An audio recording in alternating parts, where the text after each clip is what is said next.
네, 반갑습니다. 최인혁입니다. 오랜만에 영상을 올리는 것 같아요. 개강 준비도 하고 좀 바쁘네요. 자, 내용은요. 성공과 관련된 정서지능 하위 영역 5가지라고 하는 어떤 주제네요. 어, 전에 올렸던 영상 같은 경우에는 그 정서지능 관련 제 수업하는 게 있어서 어, 유튜브에다 같이 좀 공유를 하려고 이렇게 좀 올려놨었던 것이고요. 자, 오늘은 정서지능 중에서 하위 영역 5가지가 있는데 이게 성공의 요인과 굉장히 관련이 높다라고 하는 말씀을 갖다 드리도록 하겠습니다. 자, 그러면 살펴보도록 하겠습니다. 이 5가지인데요. 오늘 살펴볼 내용들이요. 자기인식에 관련된 것들, 또 자기조절. 세 번째가 동기부여. 네 번째가 감정이입. 그다음 마지막이 대인관계인데요. 어, 여기 아마 대인관계라든지 그냥 동기부여 뭐 이런 것들은 다른 뭐 교육학이라든지 그다음에 뭐 대인관계 능력 뭐 이런 것들을 얘기하면서 굉장히 많이 등장하는 것들인데요. 5가지 이렇게 좀 뽑아 보았습니다. 이 5가지를 갖다 좀 살펴보기 이전에 그 성공지능이라는 거 잠깐 좀 말씀을 좀 드릴게요. 한번 들어보셨죠, 그죠? 성공지능. 이 성공지능이라는 것들 많이 좀 이야기하고 있는데요. 이게 우리가 이제 말 그대로 성공하는 데 필요한 어떤 능력으로서 성공 지능으로 좀 이렇게 얘기를 하는 것들인데요. 그러니까 우리가 살아가는 어떤 사회 맥락 속에서 여러 가지 어떤 성공적인 어떤 삶을 갖다가 획득하고 실현하는 능력이다 이렇게 좀 볼 수도 있는 것이고요. 또는 이런 것들 자신의 강점을 갖다가 최대한 이용하는 어떤 능력 이런 것들도 성공 지능이라고 이야기를 하고 있고요. 그러니까 성공지능을 소유한 사람들 같은 경우에는요. 자기가 무엇을 잘하고 또 못하는지 이런 장점을 갖다 잘 이용하는 방법을 아는 사람들이라고 이렇게 볼 수가 있는 것들이에요. 또 인제 또 반대로 자신의 약점을 알고 있고 그것을 보완하고 수정하려고 하는 어떤 그런 능력 이런 것들. 성공적인 사람들 같은 경우에는 자기 약점을 잘 깨닫고요. 그것을 뭐 보상하거나 이제 수정하는 경우가 좀 있어요. 그다음에 또 인제 자신이 살고 있는 환경에 더 잘 맞도록 뭐 사고하거나 아니면 행동을 갖다 조절함으로써 그 환경에 잘 적응하고 환경을 조성하기도 하고 또 새로운 환경을 갖다가 선택하는 그런 능력을 이야기해요, 성공지능을. 자, 그와 관련돼서 또 성공에 필요한 정서지능에 관련돼서 이야기를 하고 싶어요. 자, 결국은 이 정서지능이라고 하는 것들이 그 뭐 다른 재능이나 아니면 어떤 성격 특성들까지 포함하는 어떤 포괄적인 의미가 될 수가 좀 있어요. 그래서 뭐 정서지능의 개념을 갖다가 뭐 동기부여라든지 또 아니면 또 대인관계와 같은 그 성격 특성과 이제 혼합시켜서 뭐 정서지능을 갖다가 좀 이렇게 이야기를 하는 것 같은데요. 그 첫 번째가 인제 첫 번째 자기인식에 대해서 좀 이야기할 거예요. 여기 오른쪽에 지능과 창의성의 프레임이라고 하는 것들은 저희 지도 교수님이랑 또 저희 인제 영재 교육 전공한 또 박사들하고 같이 썼던 책인데요. 여기 있는 뭐 지능에 관련된 것들 물론 정서지능도 같이 포함돼요. 그다음에 창의성에 관련된 것들 이런 것들에 대한 소개가 좀 자세히 되고 있으니까 혹시 관심이 있는 분들은 지능과 창의성 쪽에 관심이 있는 분들은 요 책을 갖다 참고하면 어떨까라고 하는 것들이고요. 그래서 이 정서지능 이제 첫 번째 자기 인식에 대해서 인제 얘기하면서 5가지 이야기를 할 건데요. 요런 것들을 갖다가 좀 듣고 계셨다가 요런 것들이 당장 어떻게 되는 게 아니에요. 그래서 어린 자녀분들을 키우고 계신 분들이 있으면요. 요 내용을 갖다가 잘 보시고 어렸을 때부터 이러한 능력을 갖다가 습관화할 수 있도록 좀 알려주시고 격려도 해 주시고 또 가르쳐 주시고 이렇게 하시면 어떨까 하는 의미에서 요 영상을 갖다가 좀 올리는 것들이고요. 어떤 정답을 갖다 바로 또 제시하는 이런 것들도 굉장히 많이 있는데 그럴 수도 있고 또 아닐 수도 있는 부분이 좀 있기 때문에 저는 좀 이렇게 미리 좀 보시고 챙겨서 아이들한테 이렇게 교육을 좀 해 주세요. 어렸을 때부터 요런 취지로 말씀을 드리는 것입니다. 그러니까 자기인식인데요. 여기 자기인식 같은 경우에는요. 말 그대로 자기 자신의 감정을 갖다가 잘 인식하는 거예요. 잘 인식하는 것을 갖다 의미하고요. 그래서 인제 본인이 느끼는 자신이 느끼는 정서를 갖다가 빠르게 또 인식하고요. 감지하는 능력이라고 볼 수가 있는 거예요. 요 정서 지능의 어떤 초석이 되는 것들이 이 자기 인식인데요. 그래서 자신의 감정을 잘 다루는 사람들은요. 자신의 삶을 갖다 보다 성공적으로 개척을 할 수가 또 있고요. 또 어떻게 보면 또 자신의 어떤 본능적인 직감을 갖다 또 신뢰하기도 하거든요. 그래서 자기 인식에 관련된 것들, 요게 5가지 하위 요인으로서 굉장히 중요한 어떤 내용이에요. 그렇게 보시면 될 것 같고요. 그다음에 두 번째가 자기 조절이네요. 자, 자기가 자기 자신이 뭔가를 갖다 인식하잖아요. 그죠? 인식해 가지고 본인의 어떤 자신의 정서를 갖다가 적절하게 처리도 하고요. 또 적절하게 변화시킬 수 있는 그런 능력을 갖다가 의미하는 거예요.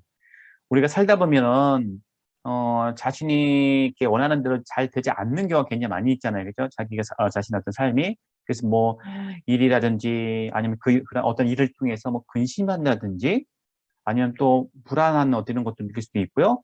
아니면 뭐 두려움 내지는 또 이제 분노와 같은 어떤 부정적인 감정이 있을 거 아니겠어요. 근데 그런 감정에 방해받지 않도록 해 가지고 자신의 감정을 갖다가 잘 균형을 이루도록 하는 그런 능력이에요.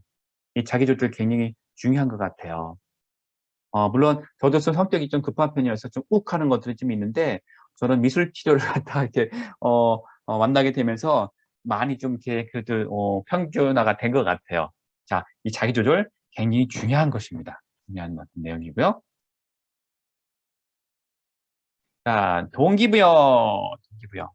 자, 이 동기부여. 그 여기 화면에도 뭐 기적을 만드는 동기부여의 힘 이렇게 얘기를 하고 있는 것 같은데요. 예를 들면은 뭐 어려움을 갖다가 인제 참아내고 인내하는 거예요. 그래서 자신의 성취를 갖다가 위해서 노력할 수 있는 능력으로요. 그 왜 만족지원이라고 얘기하잖아요. 만족지원과 낙천주의를 갖다가 의미하는데요. 만족지원 같은 경우에 아이들 실험 많이 하잖아요.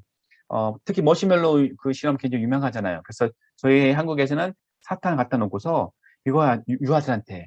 네가 이거 먹어도 돼. 하지만 몇 분 동안 먹지 않고 잘 기다리면은 사탕 2개를 갖다 먹을 수 있어. 하지만 지금 먹어도 상관은 없어." 이런 식으로 해 가지고 실험을 하잖아요. 그죠? 그래서 만족 지원, 특히 인제 공부를 갖다가 우리가 열심히 또 해야 되잖아요. 그죠? 나의 어떤 인생을 통해서. 하지만 또 놀고도 싶어. 하지만 만족 지원이 높은 그런 친구들 같은 경우에는요. 놀고 싶지만 어떻게 해요? 나중에 공부하는 것을 갖다 먼저 하고 놀고 싶은 것 갖다 나중에 뒤로 미루는 이런 만족 지원의 어떤 내용을 갖다가 활용하는 것이죠. 그걸 얘기하는 것들이에요.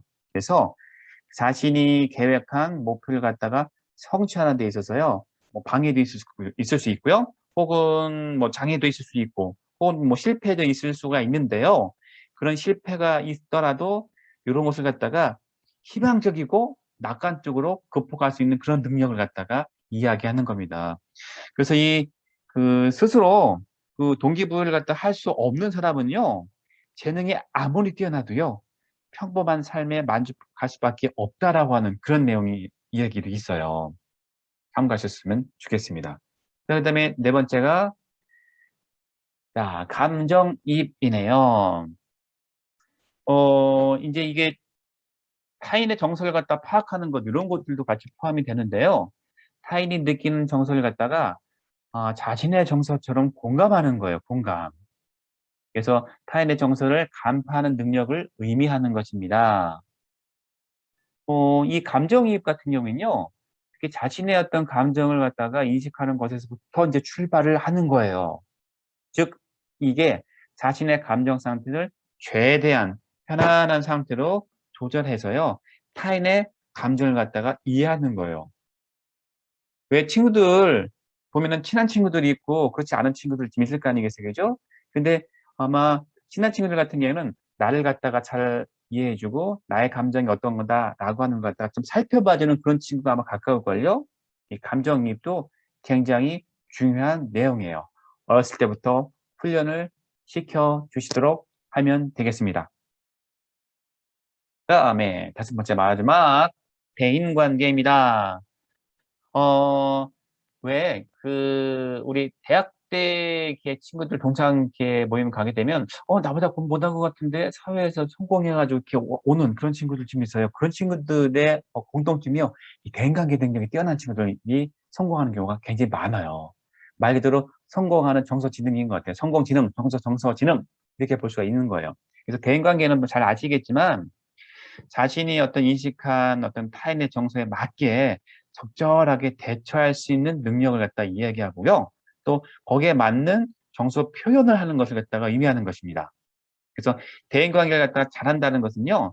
타인과의 긍정적인 관계를 갖다 형성할 수 있다라고 하는 거예요.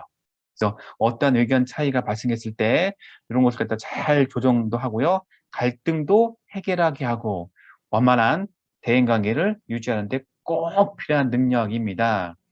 자, 그래서 이러한 것들이 우리가 이제 성공과 관련된 이런 어떤 것들이 어떤 IQ 검사나 다른 검사들로 설명되지 않는 것들이 있어요. 근데 이런 것들이 이런 어떤 80% 정도는 이 정서지능으로 설명을 할 수가 있다라고 얘기를 해요. 그래서 이 중요한 성공으로 가는 길, 정서지능의 5가지의 하위 영역을 살펴봤습니다.